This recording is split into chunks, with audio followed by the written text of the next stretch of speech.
So we just saw 40 knots on the wind speed here. It's just rushed through northwesterly, and we're about 5 miles from this island where we want to anchor. It's pretty dark and horrible outside.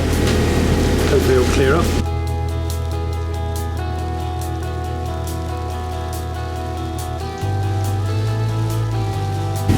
It's just knocked our boat speed back to just about nothing. It's a strong squall that's just come through. Hopefully it'll pass. We're sitting right in the middle of it. I just hope it's going to go in a minute. It's just next 4 miles.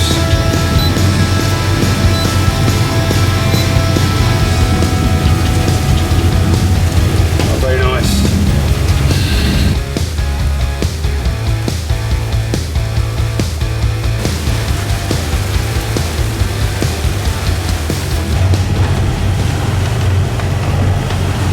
It looks like we're nearly through that rain cell now. I put the other engine on as well just to power us through it a bit more. The wind's coming from the northwest. It's coming down more or less just here, right in front of us. There's like some cells up there as well. So I've actually run off 20 degrees this way as well to try and get through it, and then we'll just go back if it's not there. Got to watch these because it's this area, Honiara around here, is famous for these northwesterlies that come through with not much notice. They blow 40-50 knots sometimes, so not a good position to be in if you're anchored at Honiara.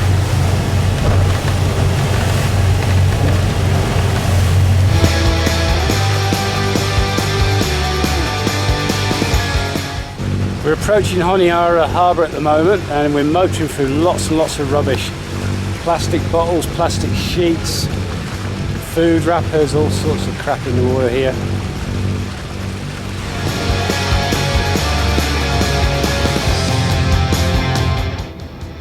I've just had to drag that off the starboard propeller. It was all tangled up in the propeller. It's got caught in around the prop when we were coming in. That can disable an engine, but just look at this crap in this ocean here.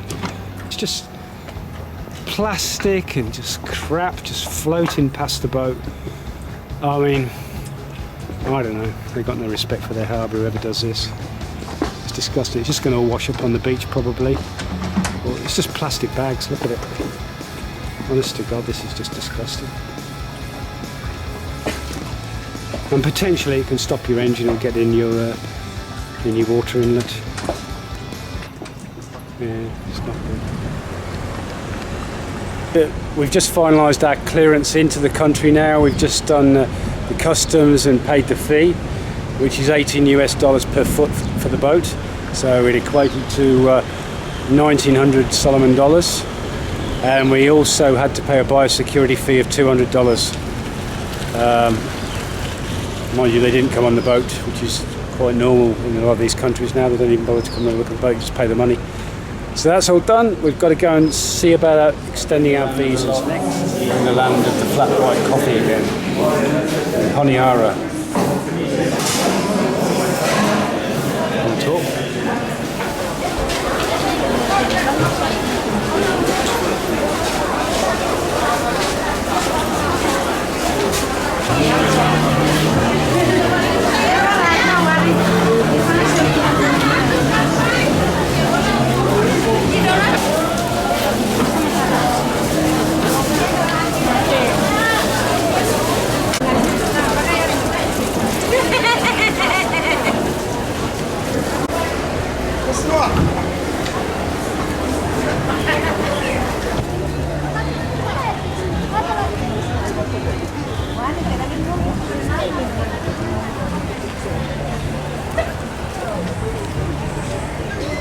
So we're having lunch at Coral Sea Resort today.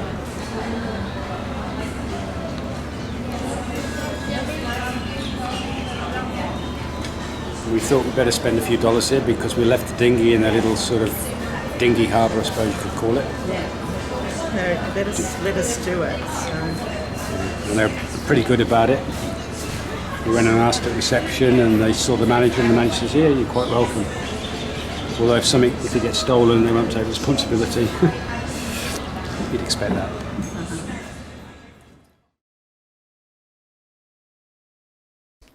The Battle of Guadalcanal lasted for 6 months and 2 days, from the 7th of August 1942 to the 9th of February 1943. It was the first major land offensive by Allied forces against the Empire of Japan, and it was code-named Watchtower.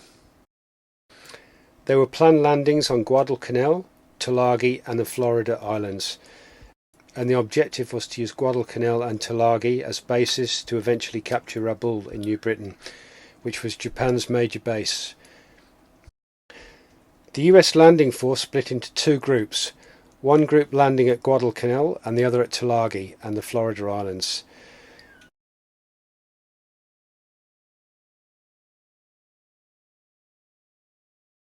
When General Vandegrift and his 11,000 US Marines came ashore at Red Beach, there was not much resistance. Their objective was to attack and occupy the airfield. On the 12th of August, the airfield was named Henderson Field after Lofton Henderson. Lofton Henderson? Lofton Henderson. Yep, this one. Yep. That's it. This is the Peace Bell. So this airport building here was started in 1997 and finished in 2005, and was built by the Japanese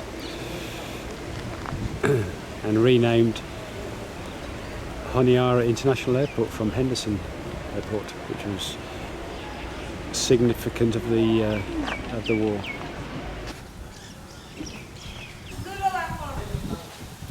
Japanese 75mm gun. Yeah.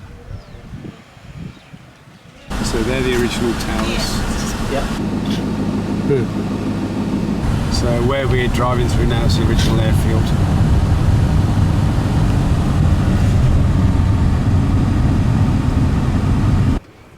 This is us. We're here. And then you have the Matanico River running just below us. Yeah. And then this one here, this one is the Lunga Point. That's the Lunga Point just over there. At the very tip end of it to the up east. So this is Lunga Point, and you have Henderson Airfield just behind of it. So Henderson Airfield was the focal point of that campaign. So all the Marines were sent to the Solomons, to Guadalcanal, to try and take the airfield from the Japanese. So they landed at Red Beach, about 5 kilometers east of the airfield, just here. When General Vandegrift and his 11,000 US Marines came ashore at Red Beach, there was not much resistance.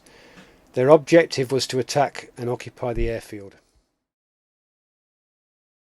That day, the 7th August, this beach was jam-packed with all the supplies and troops coming in. Right, that's the Coconut groves. Yeah. Like I said, it's all coconut plantation. Yeah. And for your information, the landing here was unopposed. There wasn't any Japanese defenders up here. So the Marines were lucky patrols. They would normally come down the coast and then try to spot enemy activities. Now, all the Japanese who were at the airfield when the Americans landed, what they did was, when they discovered, Americans have landed at Beach Red, just east of the airfield, they decided to head down towards Matanico River and dug in. They thought that the Americans were just a hit and raid mission. So basically, they left the airfield, withdrew from the airfield without destroying anything. Kanai Monzen, Captain Kanai Monzen, who was in charge, he said, initially he opted to face them, but when he waited until the evening, no Americans showed up, and the intelligence reports, told him that there were more than what he had anticipated. So he said, okay, we'll just go down to Matanico River and then we'll dig in, wait. These groups are just a hit and run mission. So after they'll come and see the airfield empty, they'll go back. That's when we'll come back and finish the job. That was the plan. Like I said, events followed after that one, the 9th Battle Naval of Savo. And from there, they were able to make their way towards the airfield on foot, captured the airfield the next day on the 8th. And then as a result of that one, reports got back to the Japanese that the Americans have captured the airfield. Admiral Mikawa, the Japanese admiral, left Rabaul steaming down towards the Solomons with his strike force, and that resulted on the August 9th Battle of Savo. Savo Island. Basically what happened was all the ships were guarding the southern entrance, the northern entrance, and then you have two Raider ships positioned up here. Yeah. Admiral Mikawa, for some reason, was able to sail past those screening ships, undetected when they were at the furthest distance, because they were patrolling back and forth. When they were further apart, that's when Mikawa was, sailed through them and then came here, sank Canberra and the other two ships on the southern entrance, came around to the north, went around to the north, and then sank Vincent's and two other American ships, and then goes back up to about. So these are all the sunken ships here. So you've got Boys, yes. Washington, Yep. Preston, Yep. Vincennes, Yeah. Pensacola, Yeah. Canberra, Atlanta, Monson. There's more of them. These There's are just more some than of that. them. Yeah. Bigger ships. So that's the naval battle of Savo. Yeah.